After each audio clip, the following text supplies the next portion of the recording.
Today we celebrate the first glorious anniversary of the Information Purification Directives. We have created, for the first time in all history, a garden of pure ideology, where each worker may bloom, secure from the pests of vain contradictory thoughts. Our unification of thoughts is more powerful a weapon than any fleet or army on earth. We are one people, with one will, one resolve, one cause. Our enemies shall talk themselves to death, and we will bury them with their own confusion. We shall prevail.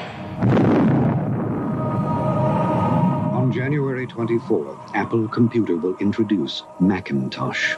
And you'll see why 1984 won't be like 1984.